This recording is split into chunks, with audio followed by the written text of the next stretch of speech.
it doesn't matter who you are, whether it is that you're in business or if you're going through health issues, or if you are just wanting to get more connected to yourself or your psyche. This practice is something that can help everybody. It doesn't mean that there has to necessarily be something that's wrong or going on in your life.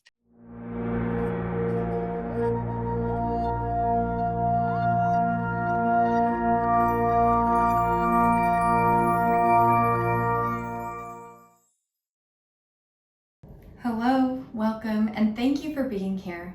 I'm Ayla Nova from Yoga Nidra and Beyond, and today we will be sharing a conversation between myself and Don Muller from the Significance Podcast.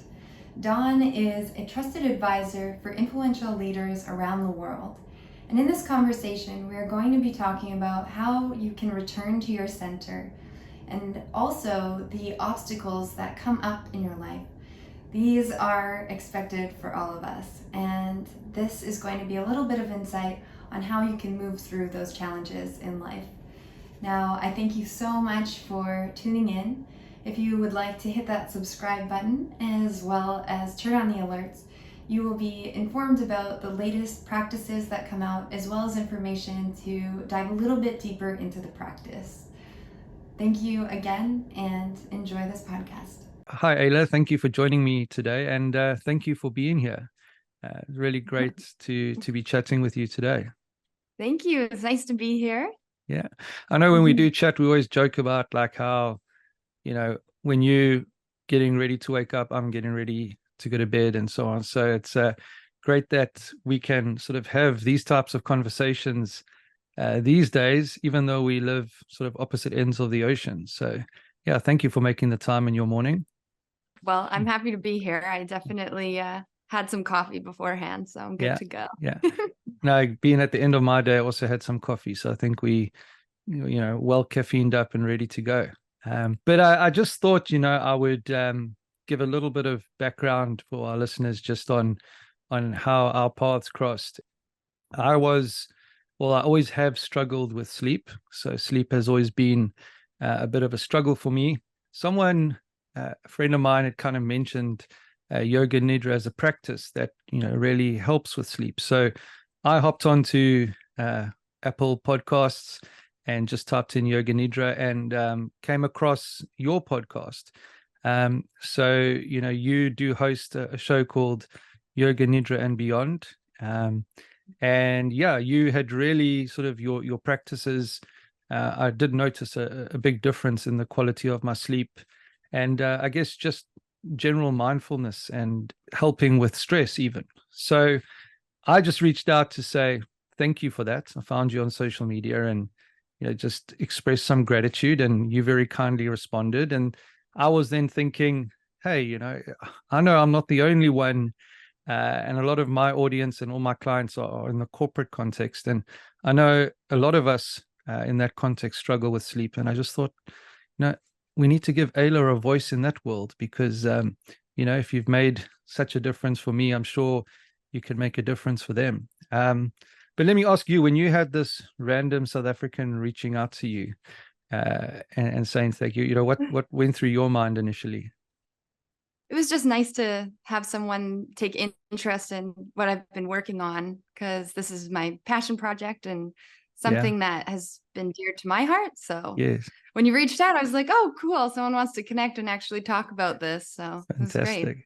Well, I think you should be talking about it more because I think you've got a lot to share. But we are going to get to that. But, just interested a little bit in young Ayla. I know you're Canadian, but maybe just tell us a little bit about your background, where you grew up, what life was like for you as a little girl. Yeah.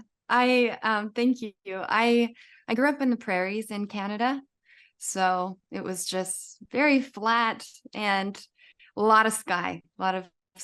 So it was a farm that I was living on. There was pets and all the farm animals and everything like that. And for me, I might have taken that for granted when I was younger, but I always had this desire to, be in the city, and since then have moved over to living in the city and kind of creating those prairie dreams and bringing them into where more people are. Amazing. Mhm. And I know that you've also had adventures around the world with some of the work that you've done, but there was sort of I guess, quite a life-changing event that happened for you that I suppose someone as young as you doesn't expect to face. So maybe just talk a little bit about you're living your life and then suddenly you get this diagnosis. Maybe just tell us a little bit more around what happened there. I was working as a flight attendant, and so I was spending a lot of time traveling, and then I was finding at one point in my life that I was spending the days off that I had at home, seeing the doctor and dealing with some health concerns. And at that point in my life, I'd already done my yoga teacher training. I was teaching yoga. I was eating quite healthy and living a very active lifestyle. So when I found out that I was diagnosed with leukemia, it was bi-phenotypic leukemia. I had essentially the most rare form that you can get. And at first, when I was told about this diagnosis, I was really confused because I couldn't quite understand why I was going through that experience. And so, yeah, it took me on an interesting journey, but I felt like I learned so many lessons. And at the time, I was only 28 years old. So it also felt like a time in your life where you're not expecting a health crisis. Mm-hmm. Yeah, Yeah. I mean that must have been totally shocking, I guess, totally debilitating to get that type of news when, like you said, you were at a stage when you were really being intentional about something like health. And then you get this diagnosis, it's like, why me? But Yeah. uh, how did you, I guess, process that? Because I know you were, like you said, you were pursuing even studies. You're going to be attending a university around some of the stuff that was, really interesting you and that you were passionate about, and then suddenly life throws this at you. How did you sort of deal with that initially? What was sort of your initial response to what came your way? Well, I mean, the first initial response is denial. You don't want to believe that what you're hearing is true. At the time, you're right. I was the university that was local was offering a yoga therapy course. And so essentially what I was going to be learning was the anatomy, some of the neuroscience, the philosophy, and how to help people move through health crisis or whatever may be coming up for them, which is, insomnia, stress, anxiety, any of those kind of things that a lot of us are coping and dealing with. And so I actually immediately had this feeling like, oh, I guess I'm not meant to learn this in school. I think that this is the school of hard knocks, just having this experience. I know it sounds strange, but it felt to me like it was a gift in that I was going to be able to heal on my own journey instead of learning how to heal from this kind of journey through school. It was a firsthand experience. And I've always been Yeah. an experiential person. Like I've always wanted to learn things by doing. And not that I wanted to have that happen, but it definitely felt like sort of like the universe telling me that I'm just going to be doing things differently. So it was definitely a eye-opening experience. And so right off the bat, just felt like it was a life lesson. Yeah. Yeah. So, I mean, a lot of that too sounds like, you had quite a good ability at maintaining a healthy perspective, because you can either see it as, oh my goodness, my life is over, or you can see it as wow, okay, I'm going to learn this thing through experience. And I often say, even to my clients, that nothing in life has meaning except the meaning that we give it.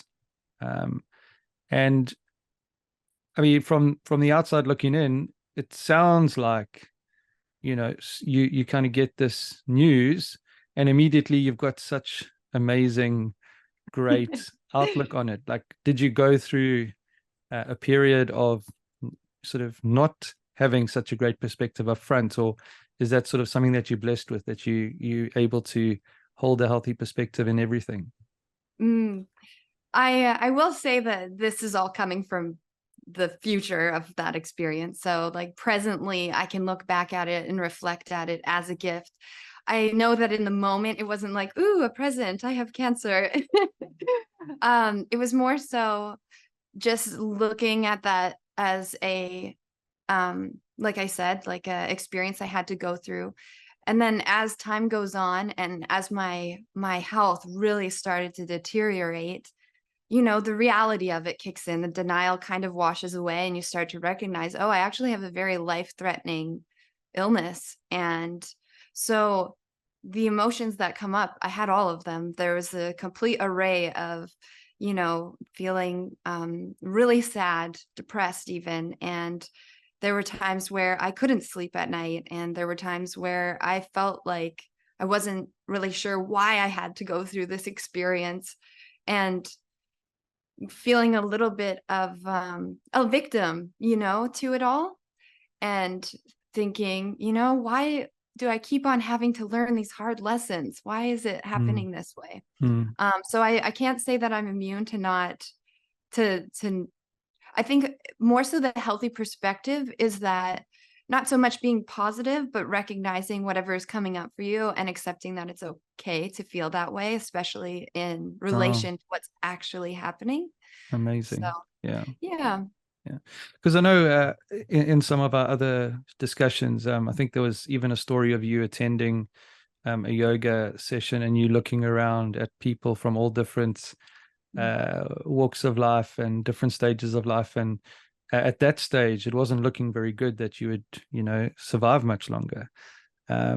So, you know, moving from there, and I'm going to use some of your language here. I remember you saying that you almost got to a point where you were so consumed about death that you had almost forgotten how to live. So maybe, do you mind just unpacking that a little bit for us? Like, how did that realization come, and you know, how did it play out for you? Yeah, I was very consumed by death at the end of my treatments. There's a period of time where they say that if it is successful, that that well, that's amazing. But if it's not successful, there's really not a lot of options after that. So I went into that appointment really expecting to hear good news. And when I found out that they had found more cancer cells, I essentially had to take a pause, and I realized, okay, so I've had a positive outlook on this, and I've been preparing myself for good news, and now I've gotten the opposite of that. It was interesting because you then have to reassess and reevaluate everything that you were physically and mentally preparing for. And so I realized, okay, I don't know if I will make it. The cost of taking the treatments that were going to be experimental was just kind of astronomical. You sense your worth. Like, am I worth that much? Like, it would be more than it would be more than the cost of a home. Am I, you know, you just, all of these thoughts come up for you about whether or not it does make sense to keep trying or keep healing in that way. So I had at the time been taking a Yoga Nidra course, as you mentioned, with Tanis Fishman, who's also offering classes on YouTube. And I had thought, how ironic is it that I would be doing this practice where I lie in Shavasana, which is corpse pose. And I remember in a couple practices being like, what's the point of this? You know, I'm just laying down, pretending to be dead, and I'm dying. So why would I do this? And then I went for a walk and I realized that perspective of, why would I do this? I'm dying. I was like, I guess there's two sides of the coin. You know, I could look at it as I'm lying here just finishing out the last portions of my life, or I can look at it as I'm fulfilling my life, And so I was walking, and I feel like Eckhart Tolle for a second here, where I just sat down on this bench and I just had this epiphany where I felt if I continue to live this way, that I imagine that I'm dying, then I'm not really alive. I'm not enjoying life. And although I think that there is something to be said about meditating on death and really recognizing what's valuable to you, that's also a lesson within itself. But in that moment, I realized if I continue to only focus on the end, I can't be present with what's truly happening in my life right now. Well, I mean, powerful. I've got goosebumps. But Ayla, how do you, and sorry if this is a very sort of direct question or difficult question, but how do you practically do that?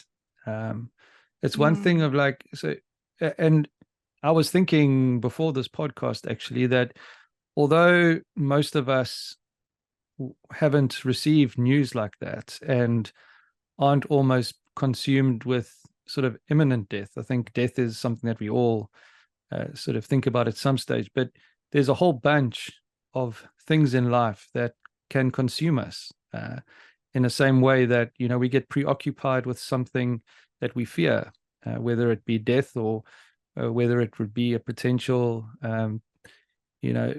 being laid off, or a relationship ending, or not finding a relationship, or, the economy.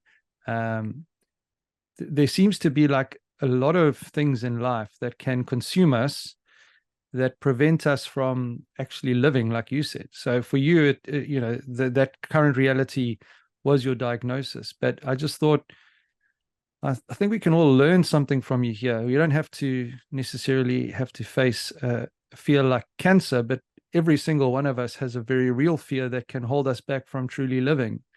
So I just thought, I like to get quite practical about things, and you've lived through it, and you've managed to bring some of that, being focused on living back into your life. So what advice, or how did you practically shift from a state of fear, I guess, if I can call it that? I don't want to put words in your mouth, but that's kind of what it sounds like, to a state of really being reminded of life right now.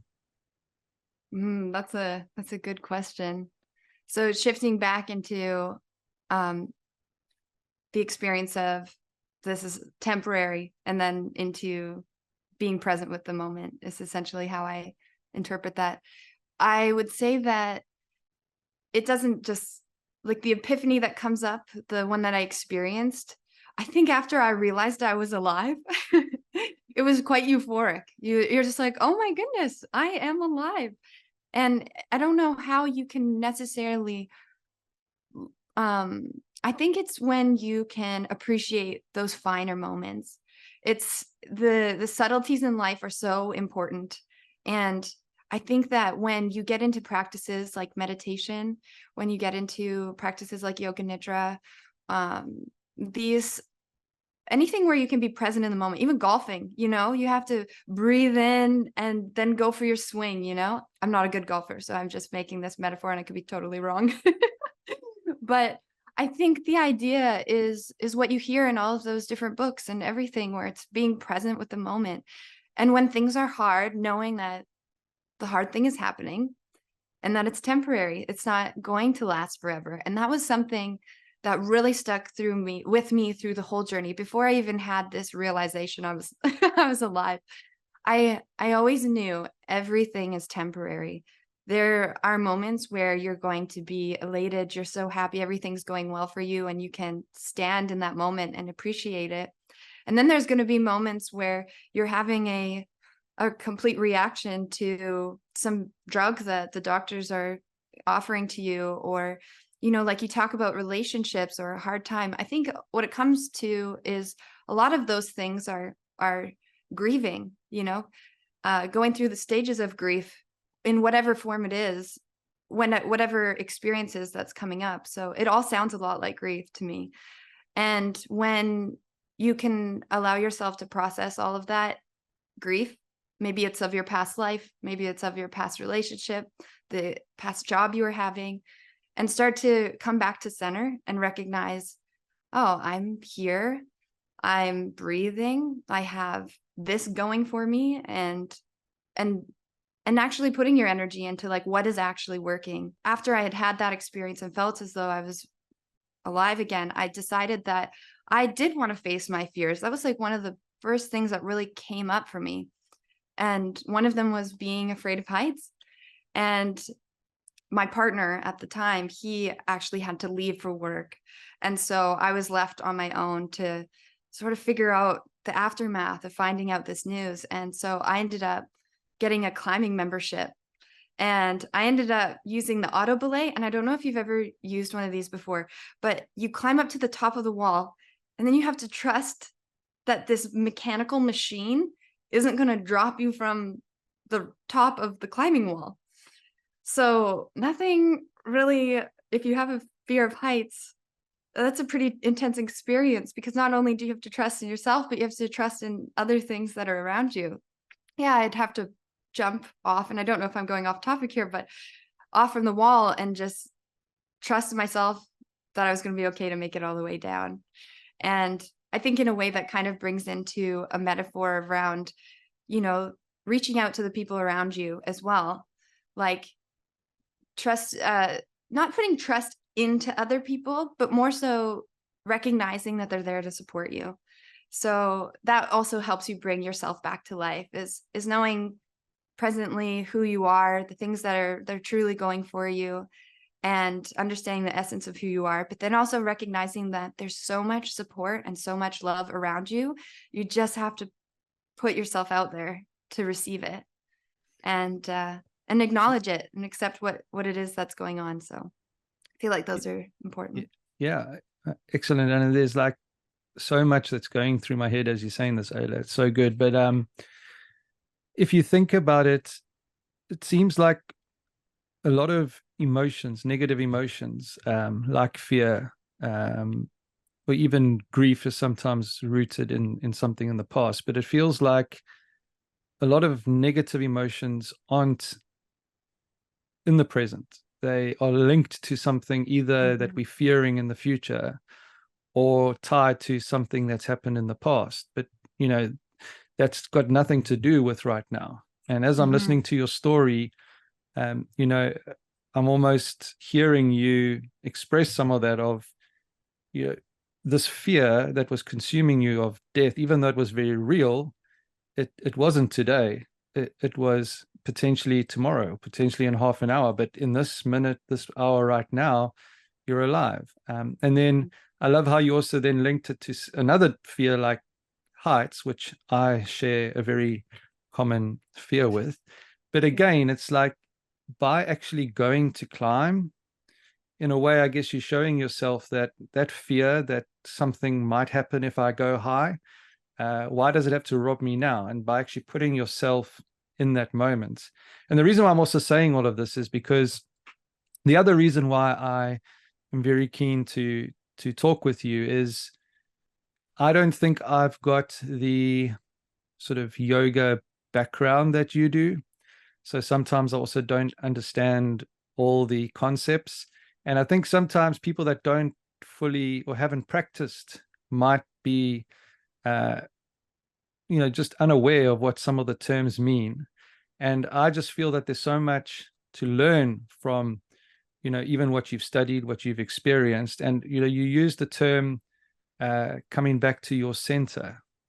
And if I am the layman who is, you know, benefited from the practice, but by no means an expert in the practice, when I hear you say that, it almost sounds to me like you are doing exactly that, where, you know, there's this fear that something could happen, like death, but that's outside of right now. So that seems like it's out of my center. It's in the future, and I actually can't control it right now. And then coming back to your center is reminding yourself. And then you also spoke about community and friends and love that's actually around you. So it's almost like you shift your gaze from, you know, what could be over there to actually what's in front of you right now. In my sort of very simple layman understanding, and I know that there will be a lot of people listening, at least from my side, my listeners who maybe haven't ever thought of yoga or heard of this thing of your center. Is that kind of, in a way, what coming back to your center can be about? Yeah, it feels as though it's a deep concept, but it doesn't have to be. Because I know that listeners aren't going to be able to see this. Essentially, a way that it's been described to me before that really resonated is your center is without all of the outside noise. This is like the essence of who you are. It's not what you have. It's not who you know. It's you if you are isolated all onto your own and experiencing yourself. And the reference, I think of it as like the vertical and the horizontal plane. So imagine from the top of your head down to your feet, like that's your center, like your heart space connected to the mind, and the core being, like what it is that you digest in life, what you are consuming in life, and allowing for you to just let go of all of that and connect back to the essence of who you are.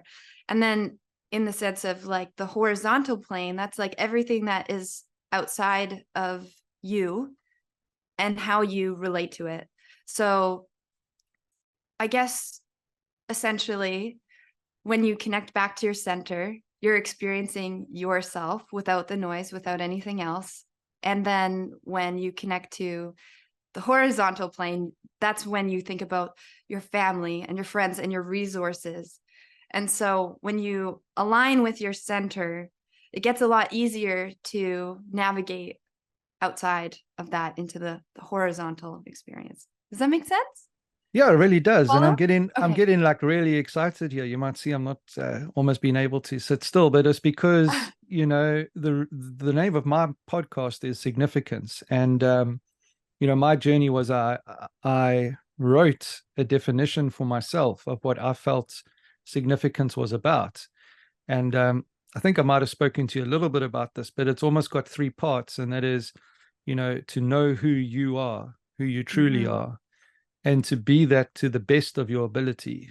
But too many people are trying to be the best in. So I want to be the best in my team, the best in my peer group, the best in the world, the best in the country. Imagine if we could shift that to, I want to be the best for the benefit of others. So know who you are, be that to the best of your ability for the benefit of others. And as you speaking, it was just like immediately, it's like the vertical is know who you are and be that to the best of your ability. And then the horizontal is for the benefit of others.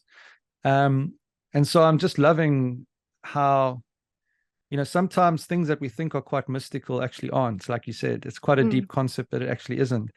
So I really love how you explained that. So I think coming back to our center can be, even reminding ourselves what significance looks like in that.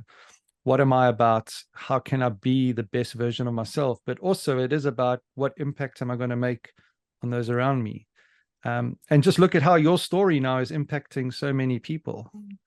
When you came back to your center, look at what happened. Thank you. Yeah, it's when I did share my story on the YouTube channel, or if you follow on podcasts, it's also available there. I actually was really moved by how many people reached out and were like, it makes sense now. Yeah. Thank you so much for sharing your story. Yeah. I think for me, I was a little bit shy about expressing it because I never want what I've experienced in life to take away from what it is that I'm giving to people. But then I sometimes realize that what I took from that experience is what I am giving to people. So yeah, they're reaching out to say thank you because they got something, right? Yes. Yeah. So, in a way, indirectly, you're still giving by sharing. Yeah. Something else quite interesting I just wanted to explore with you. Also heard you say once that you saw cancer as your friend. Now it sounds like a very noble concept. But how do you see, or how did you get to a point where you saw this disease, this invasion of your body that shouldn't be there, as a friend? Or just explain that a little bit for us.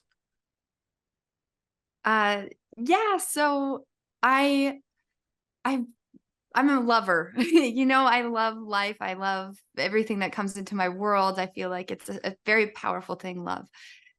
I couldn't really wrap my head around the concept of fighting cancer, because I felt as though the cancer was a part of me. If I were to fight it, it would be fighting myself.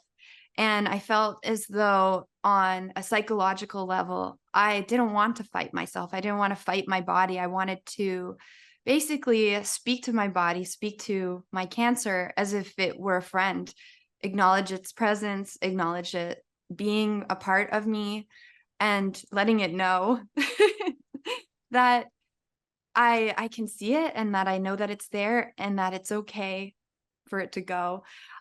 It seems like an interesting way to look at it, because it's not how a lot of people talk about cancer. They talk about fighting it and the battle. And, the battle is with yourself and with these different things that you have to take on through that experience, on a psychological level, on a spiritual level. I still needed to connect and love myself as a friend.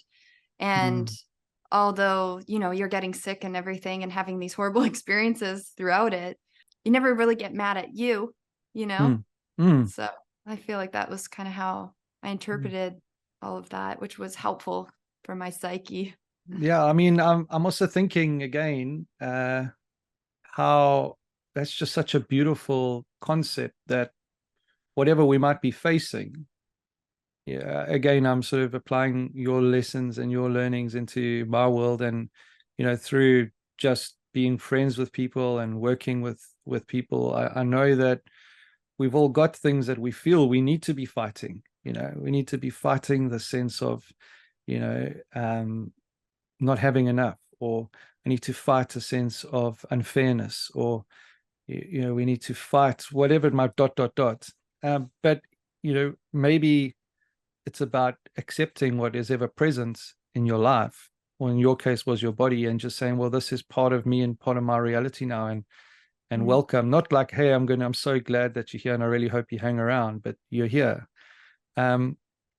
So again, maybe, I'm sorry if I'm laboring the point, but I just think it's so great to learn from what you have. But if someone is facing something that they in their language they might have used, like, right now I just feel like I'm fighting a losing battle, for example, do you have any sort of practical ways of turning that language into something that might be more accepting and loving without it feeling forced or inauthentic? So how do you balance acceptance and love with still that's the sense of, like, you're still having very real emotions of, can't believe that this is happening to me, or this is actually still very hard.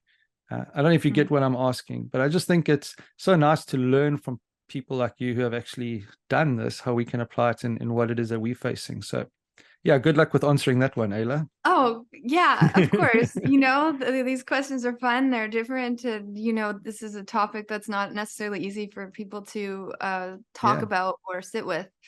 I would say that one of the things that I learned from another cancer patient, and it was, they expressed something. So, those hard feelings that you're going to have, maybe pity on yourself or anger, I would actually dedicate a part of my day to, like, embrace it.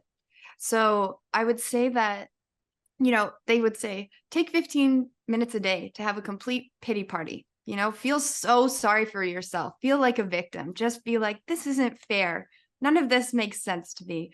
And just for those 15 minutes, really feel that, and, like, cry or scream, or whatever it is that you need to do in order to, like, really embrace those emotions, and then have the rest of the day to enjoy yourself, or to be present with what's actually happening in that moment. I love that. I don't know if this necessarily answers your question It fully. really does. It really Does does. it? Okay. Yeah, and you're speaking right to me too, because anyone who knows me would say that I really struggle with negative emotions. I tend to Mm. not want to sit with them. I don't necessarily want to fight them. I guess for me, I just pretend that they don't exist, which is probably even more Mm. harmful than fighting them. But you know, a book that was really helpful for me was Ryan Holiday's "The Obstacle Is the Way," Mm. and you know, Sounds stoic. yeah, I love Stoicism. Mhm. But this concept actually that you know we oftentimes the obstacles that we face is the journey that we need to walk through, and it's amazing because it's coming right back to what you said in the beginning of I want to study this. Actually, I'm feeling like I want to do this with my life, and then suddenly this obstacle comes along and it's like, oh, now what? But actually, hang on, you know, the obstacle has been part of the way for you. So yeah, you know, even just something as simple as sitting with the tough stuff and as getting as practical as taking a bit of time in your diary. Now, if you had said to me, you know, Don, I've been spending the last 5 days just wallowing in pity, and you know that maybe isn't healthy, but just having that time in your day where you can just have a proper pity party, and then you've also created space for the rest. So it's very, very, very great advice. And again, thank you for sharing it. Again, you know, Aylas, thank you so much for being so honest and being willing to share. It's really, truly inspiring, and yeah, your bravery is contagious. But just also, I'd love to just ask you, and maybe changing track a little bit, but why yoga? Where did the sort of the draw toward yoga start for you? And then I guess my next question is, you know, why Yoga Nidra in particular for you as part of your story and what it is that you're doing with your life now? The reason that I decided to move more into the realm of Yoga Nidra was not by accident. I essentially have found through, you know, how things come around full circle, that I'd started my my yoga journey when I had been, you know, in my early 20s. I had had another, you know, kind of, let's say, traumatic experience, and I was going to group sessions, and one of the individuals had mentioned that they'd started going to yoga and they found that it was very useful. And so I had walked to these sessions every day, passing a yoga studio. So I decided to pop in there, and I noticed that the emotions and hard memories that I was working through during that time started to dissolve in the way that I could be at peace with them. Mm-hmm. And so I got so curious as to why something where you are in this movement practice and then you lay down and reset, how that was actually benefiting me on a psychological level. So I decided to go to India and study yoga there. And I had gone to ashram, and through that experience, it was underneath the lineage of Tantra.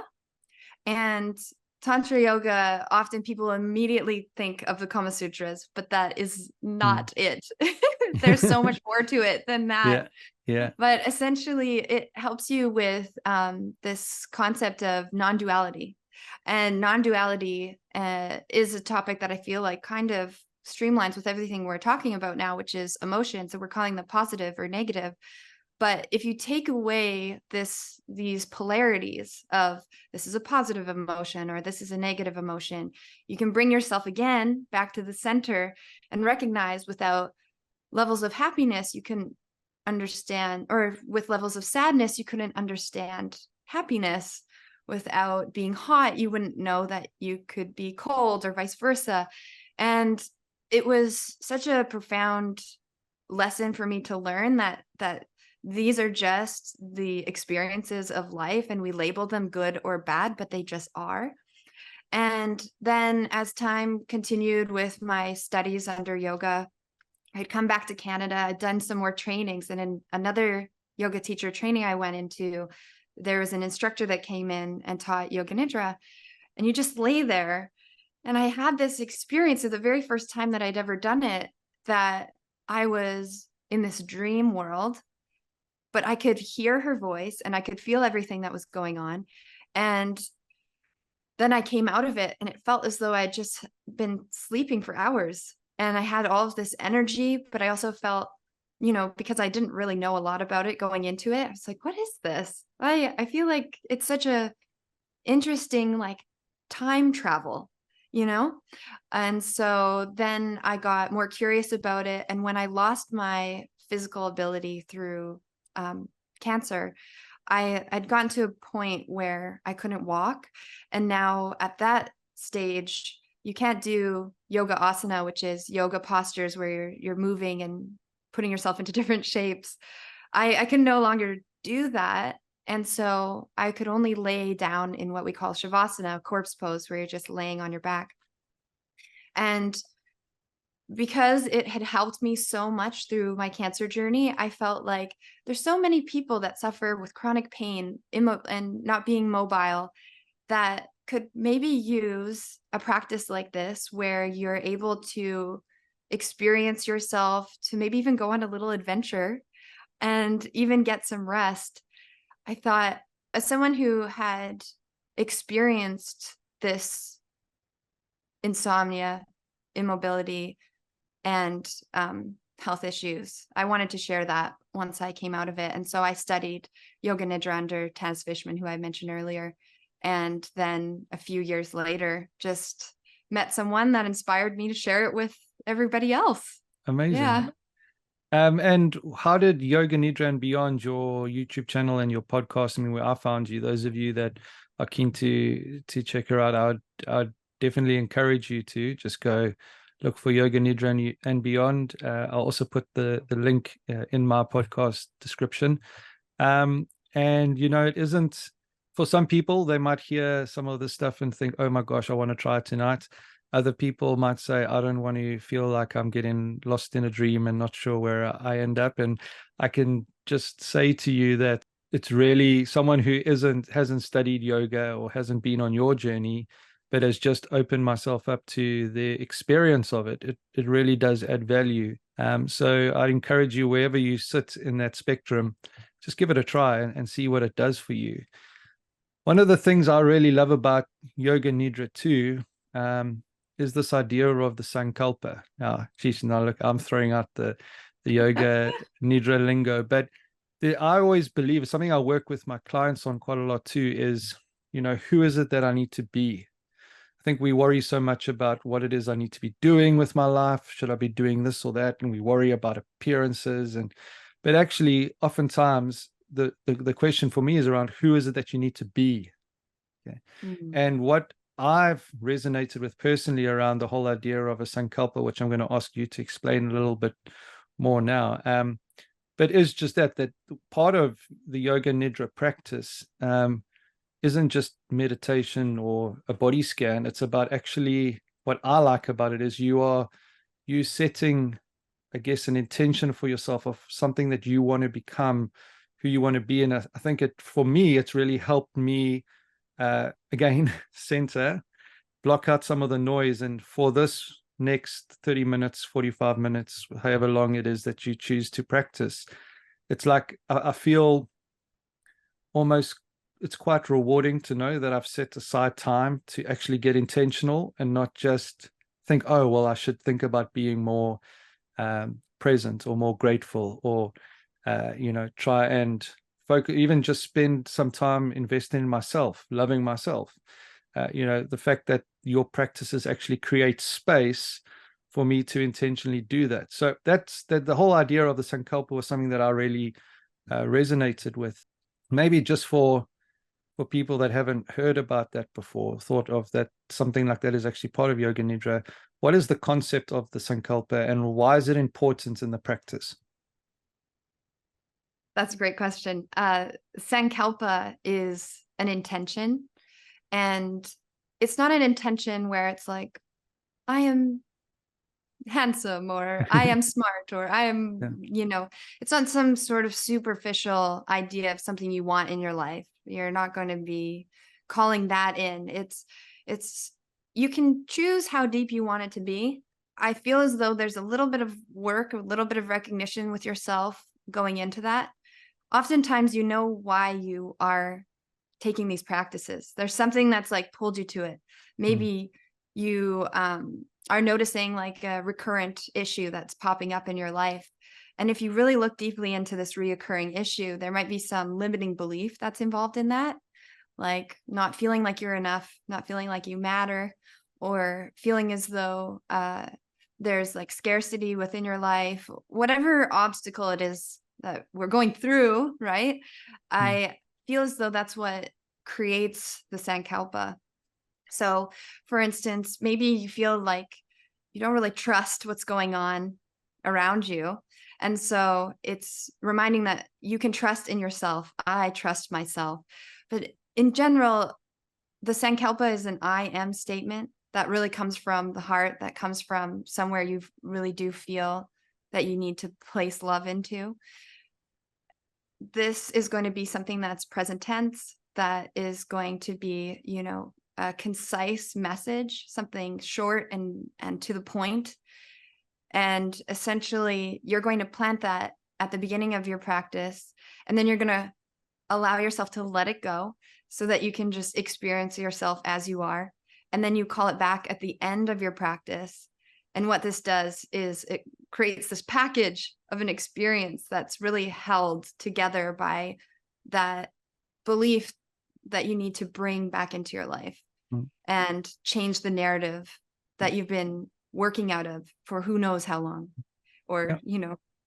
So again, there, my encouragement to people would be, if you are wanting to get intentional with your life about shifting things and intentionally asking or believing who you need to be going forward. Because I remember reading a book, or not actually the actual book. I was traveling and I saw a title of this book in a bookstore, and it just said, "What got you here won't get you there."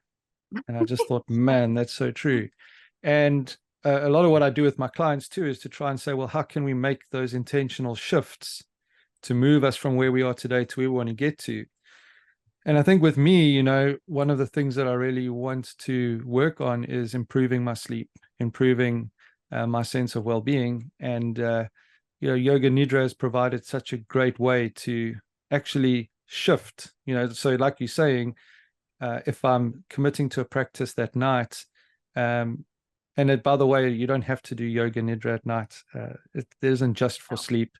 But it for those of you out there that are wanting, that are knowing, you know, what got you here isn't going to get you there, and you know you have to make some shifts. This is just a nice practice that you can introduce into your schedule, where, like you said, you're sandwiching, you know, bookending a bunch of time with actually intentionally planting who it is you want to be. So I love that. Thanks for explaining it. And again, also thank you for putting this out to the world. You know, it really has benefited me. And I know that it does already benefit a lot of people. And yeah, if you haven't ever tried Yoga Nidra, I'd encourage you, like I said, go check out Ayla. And she's also, what I love about it, she's someone who's actually lived this stuff. She hasn't just downloaded a course on the internet and kind of learned all the lingo. She's applied this in her life, and you can see the difference that it's made. So yeah, thank you so much for, you know, taking the time to talk with me today, Ayla. Don, I also just want to recognize and thank you for having me on your podcast today, because one of the things that I found really intriguing and fascinating, interesting about the work that you do when you're working with leaders around the world as well, I noticed when you express the common thread, which is that in their work, there's a lack of sleep, and also, you know, aligning the purpose, but also getting into that center, essentially. And it doesn't matter who you are, whether it is that you're in business, or if you're going through health issues, or if you are just wanting to get more connected to yourself or your psyche. This practice is something that can help everybody. It doesn't mean that there has to necessarily be something that's wrong or going on in your life. Just the gift of rest, allowing yourself to reset.